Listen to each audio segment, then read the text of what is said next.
the title of this paper is Prosocial Spending and Well-Being and Cross-Cultural Evidence for a Psychological Universal.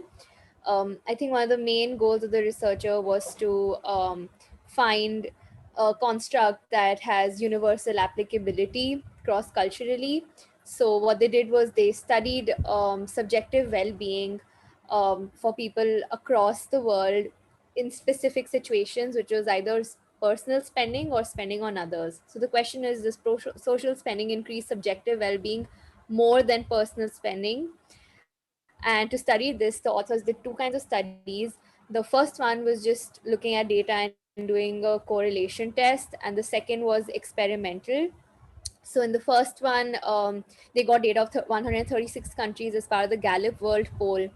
And one of the questions in that poll asked respondents whether they had donated money to charity in the past month. And then they administered the subjective well-being scale. For the second study, which was experimental, there were two conditions. Actually, there were four. One was to look at nationality. So they took a bunch of Canadian and Ugandan people, which are two really different cultures, and they assigned them two conditions. One where they asked them about their recent spending on themselves, and in the second condition, they asked the participants about their spending on others. These groups were randomly assigned, and participants were asked to recall their most recent purchase in a certain amount of Ugandan shillings or Canadian dollars, which was an equivalent amount across cultures. And as for the results, you can go to the next page. Uh, in the first study, they found that the relationship between pro-social spending and subjective well-being was positive in 122 out of 136 countries, which meant that if someone had recently donated to a charity, they were actually happier. But because correlation is not always causation, this doesn't really establish like a complete relationship. So in the experimental study, which is more credible to see a relationship with, the researchers found a significant difference in subjective happiness levels in those who were made to recall a purchase made for someone else versus those who spent on themselves recently. And this positive correlation was found both in, it was significant both in Uganda as well as Canada. So people from both cultures felt happier after spending on others. And though this is like an individual understanding of things, I transposed it to a group setting and felt like a workplace is also, I mean, consists of a number of people, a group of people. So it would apply to that multicultural set of people as well. And there can be a culture of giving that can be inculcated in a workplace.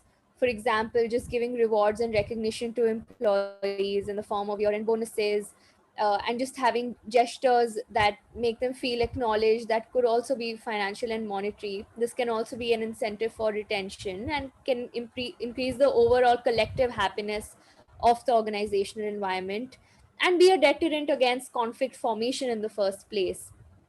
uh, because it's also like, you know, how giving makes people happy and kind of creates an environment of trust.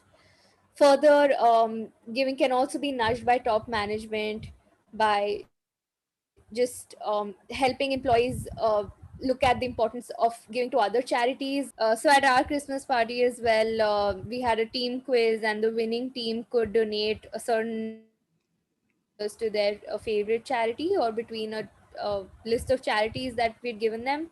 So that itself, if done routinely, can create this sense of giving to, like, you know, other people and Yeah. organizations rather than just focusing on individual rewards.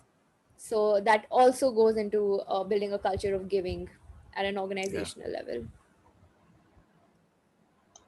That's, yeah, Yeah, that was my yeah, point.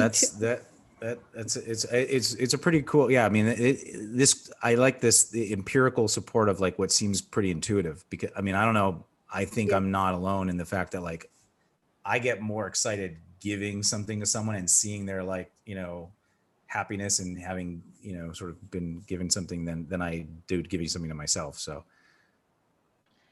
Absolutely. And what the study has Absolutely. shown. Thank you, Anupriya, for bringing this to our attention too, because I feel like another way we could relate this So encouraging it to the workplace, right? Encouraging a culture of giving because it's going to increase happiness levels and well-being, which in turn is going to create more peace in the workplace, harmony in the workplace, probably better work ethic, increase your sales or your, all of the above. So it's going to like help the company out in the long run. It's just by making your employees happier. Gives me an idea for something. Yeah. And I like that they did this in two different, very different types of cultures.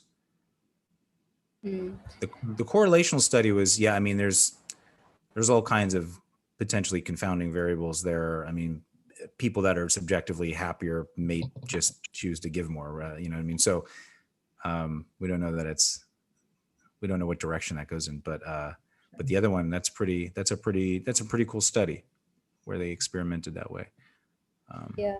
I think this study also illustrates the humanity in all of us too, right? About how even though we're looking at two very different cultures, they kind of all have this, feeling of giving versus receiving, like that helps, that creates the same feeling when they give. Across cultures. And I think that's another big takeaway to transpose into the organizations about how just understanding that we all are humans and that we do share a lot of similarities, especially this, culture of giving. Yeah. Well, there's so much work on prosociality, especially from like the evolutionary psychology perspective. And that's like, and so when you look at these cross-cultural similarities, it gives you the sense like there is some species level phenomenon happening around prosociality and how it affects how we're driven to be prosocial by, emotions such as, I don't know, joy or, well-being on some level. But yeah, so I think we're just like humans are just ultra social species. And this kind of proves that we get a little bit of an emotional hit and like a little dopamine hit, I think probably when we give to each other. And this just is making me think of the current times that we're in with COVID and how we're not really able to have a lot of these social interactions, which is maybe why it's even more important for organizations and companies out there to start giving a little more, and not necessarily just in the financial department, but as Anupriya pointed out, just like gestures and feedback and yeah. I think that, I was going to say, I think that one thing that I like about this is the idea of like creating a culture of generosity helps break, I think, the norm for a lot of employees of this like transactional form of like, all right, you do this for, I do this for you, you do this for me, it's reciprocated. And creating a culture like this, obviously it makes people happier to some degree. And it kind of breaks those norms or those unsaid kind of cultural ideals, Let me throw this idea at you. Okay, so I'm gonna throw an idea at you. Tell me what you think. So let's say like every week in our meetings, our weekly meetings, and we rotate every week. It's a different person, but one person gets to choose a charity that the company donates to, and that person, whatever charity they choose, they bring in and they give us like a little 5-minute like, this is who it is, this is what they do, this is why I think it's important, and so we're gonna give $100 a week to a charity or something like that. And or in addition to that, to giving to a charity, there's another idea is that same person, each week, different person, that same person gets to go. And this week I'm going to award our, weekly bonus. It's like a $50 gift card or something to Amazon or something and they just pick a person because that person did awesome this week or whatever. And it's like, and this is why I'm giving it to that person, or whatever. So you get to choose who the $50 a week, bonus. What do you think about that? Is that? I think that's a great idea because it's especially Anupriya pointed out that there has to be consistency to doing these things, right? And because that's really what's going to create that culture of giving, generosity. Mhm. So doing it in a weekly all team meeting, Jeremy, I think that's a great idea. And anyone listening All right, to let's do it. do that in their companies. All right, so so the question is then, how do we choose the person each week? Maybe I'll go alphabetically. How about that? Definitely the Pick it out of a hat. I think actually the people who attend the research meetings where these ideas develop, I think, we need to. That's right. Right. I think you're right. Yeah, maybe I'll do maybe alphabetical is easier because otherwise I have to carry a hat around with me all the time and I don't know where the heck I'm gonna put a hat.